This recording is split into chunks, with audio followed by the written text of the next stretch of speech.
This is going to be a short tutorial. We're just going to talk about a few things that we skipped before and how to save and load your material libraries.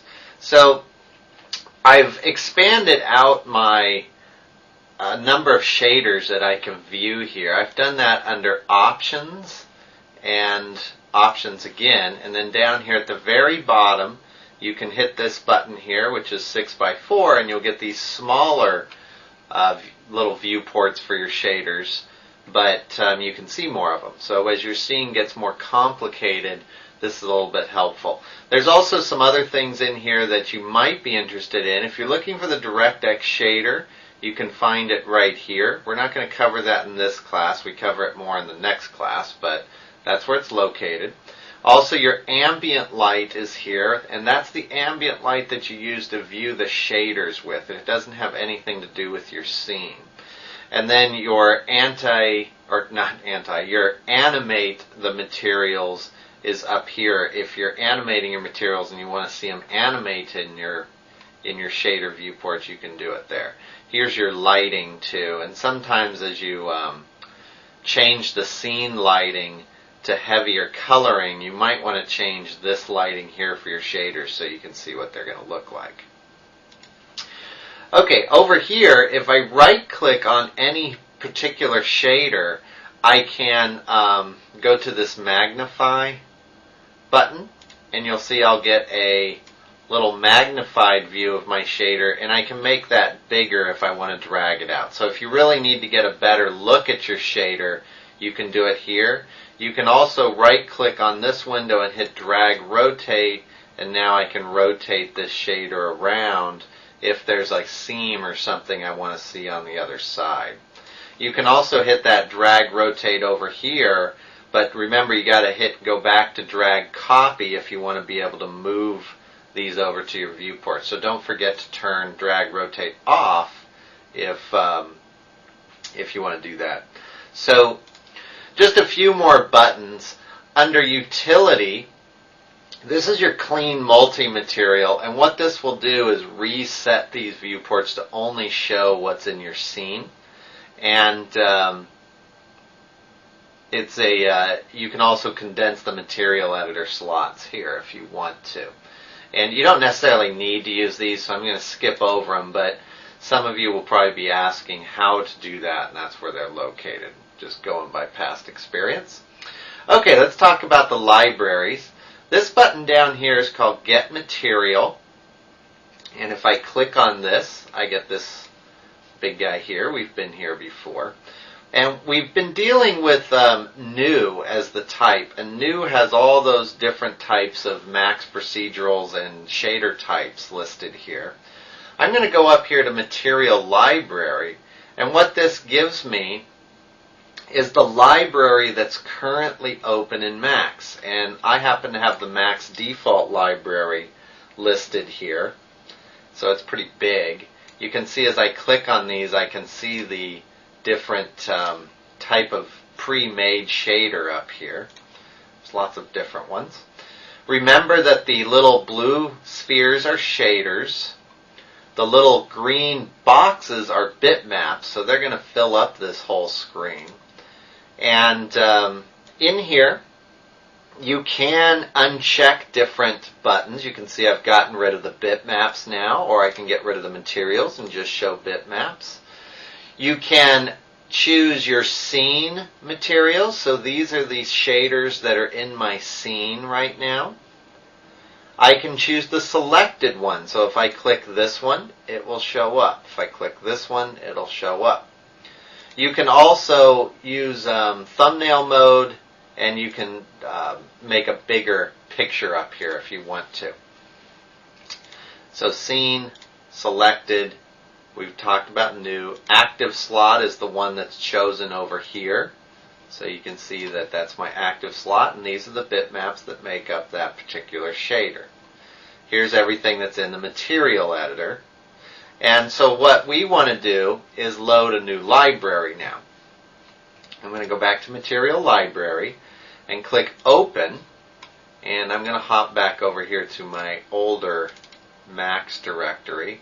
You can find the material libraries that ship with Max under material libraries or matlibs. It's in your Max directory. I keep all mine here in Max 7 directory just so they're easier to find. And you can click on an MAT extension. That's a material library, and I'll open that. And now I have all these really cool little shaders that were ready-made and shipped with my Max 7 directory. There's slime. I like slime. Now, I'm going to drag this particular one over here to an open slot. And I'm going to apply this to my scene. I'm going to apply it, how about right up here, just so you can see that it's applied. I'm going to close this for a second, render this scene so you can see what we have.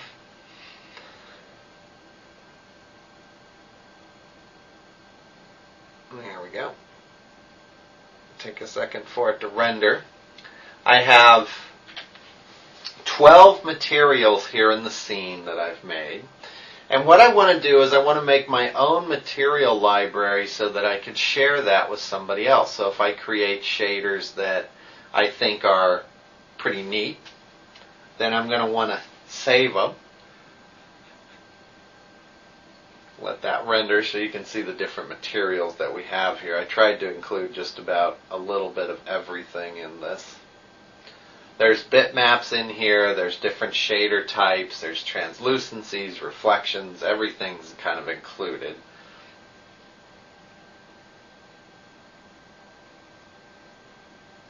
Now, saving a material, just one material in Max, isn't as easy as just clicking on it and say save. I wish it was. I keep expecting them to make that built into Max, and if it is in there, I've never found it. But what you can do is save your materials to a library, which is what we're going to do next, or you can save an entire scene and make your own library. And we're going to do that as well. There we go. We'll finish this up so you can at least see what's in the scene. Okay, so those are the materials that I have right now in my scene. It's not everything that's up here. I've done that on purpose. Now, what I can do is I can click on a particular material, like this one. I'm going to go load. So I'm going to open the library that came with my Max 8.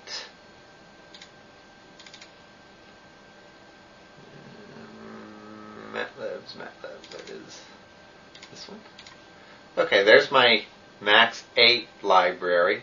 I'm going to click this button here, put to library. I'm going to call this Slime 2 and say OK.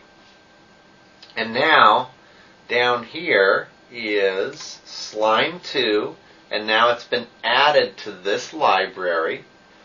I'll do that again. I'm going to click this one here, and I'm going to save this to my library. I always want to click that button. It's put to library.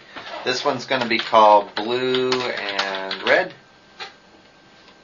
I'm going to say OK, and now it's been added up here under Blue and Red, and there it is. Now, that added it to this great big library that was already part of Max. So that's useful, but not as useful as if we could get it separated out into its own library.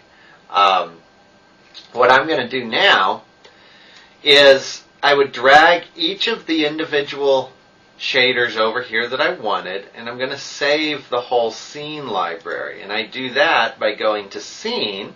Here's all the materials in my scene over here, and say Save As. And I'm going to call this My Library. And say Save. And now this particular group of materials, if I go to my material library and open, you'll see that I have my library, and I could open that if I wanted to. Now, there's different spins on this. I like to save the materials from the whole scene as libraries. That kind of sums them up and puts them in one nice spot. But remember, all your materials in your scene are saved with the max file as long as they're not bitmaps. Now, if you have bitmaps included, which I do, you'll see that I put some in here, this one. This one has bitmaps included in it. I'm going to drag this over and make sure that it's in the scene, so it's on this particular shader. And then I would need to go over to Utilities, hit More, go to Resource Collector, and we covered this before. You would need to tell it where to save. You don't need to include the max file if you're just after the shaders, and then I would save it either with your library or save it into your Max Maps folder, or you can archive it, which is using WinZip here, and you can have all of your bitmaps go with your library. Remember, the bitmaps, the library, and your scene are all slightly different things. Your scene will save procedural types and everything in Max except for the bitmaps, and then you can just grab your bitmaps and move it over with your scene. But if you're just saving a library, you're going to have to go collect those bitmaps separately, and the resource collector is a good way to do that. Also remember, File and Archive will save everything in your scene, including the bitmaps, if you're just saving your scene. Okay? So, a couple different things. Saving your materials isn't as easy as just hitting save and going to grab a material and say, I want that one material saved. But you can save it to a library, drag it over to its own separate scene, and then save your library from the scene, and you would have that material then separate from the rest of the library.